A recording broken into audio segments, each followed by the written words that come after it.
I'm going to show you something that completely destroys the King Kong myth. We've been told silverback gorillas are these chest-pounding, rage-filled monsters ready to tear you apart. But what if I told you that's almost entirely backwards? Today, I'm taking you through one actual day with a silverback.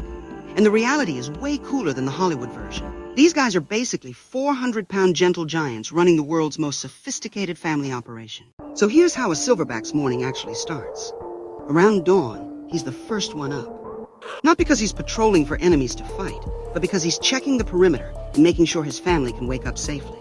He'll grunt softly to get everyone moving, and then he coordinates where the troop travels. No yelling, no aggression, just presence. The thing is, his leadership comes from being the calm center, not the loudest voice in the room.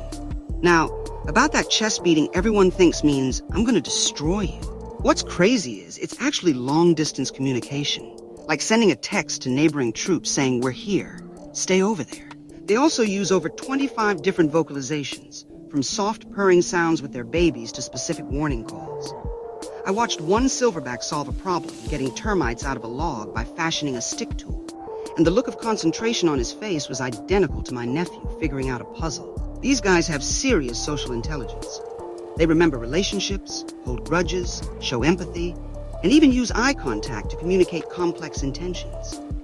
Then there's the food situation, which blows my mind every time.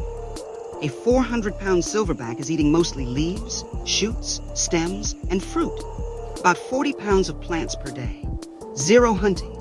Zero meat eating for most mountain gorillas. All that muscle, all that power, fueled entirely by salad. The silverback's job is choosing safe feeding spots with abundant food and making sure the little ones and nursing mothers eat first. It's power without predation, and honestly, it makes them even more impressive. So here's what most people get wrong about silverback aggression.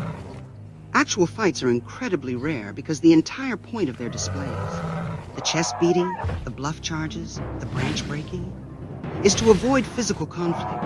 A silverback can lift over 1,800 pounds and has a bite force around 1,300 psi. But he'd rather put on a show than actually use that power. When he does step in, it's almost always to protect infants from leopards or to stop internal disputes before they escalate. What looks like rage to us is actually calculated peacekeeping. They're maintaining order in a family group of 10 to 30 individuals, and violence is the last resort, not the first response. But here's the thing that keeps me up at night. These incredible animals are critically endangered. Habitat loss from agriculture and logging is shrinking their forest homes. Diseases like Ebola have wiped out entire populations. Poaching, even though it's illegal, still happens. Right now, there are fewer than 1,100 mountain gorillas left in the wild. But check this out. Community-led conservation programs where local people protect gorillas and benefit from ecotourism have actually increased populations in some areas. Rwanda's gorilla numbers have grown because communities have a stake in keeping them alive. If you ever visit, the rule is stay at least 7 meters back, never make direct eye contact if the silverback looks at you, and support organizations that fund ranger patrols and anti-poaching tech. We're talking camera traps, DNA analysis, and even drones now. So that's the actual day of a silverback gorilla. Not a monster, but a patient leader, a protective father, and honestly, one of the smartest, most powerful animals on Earth who chooses peace over violence almost every single time. If that changed how you see these guys, share this video, and maybe check out the conservation links in the description.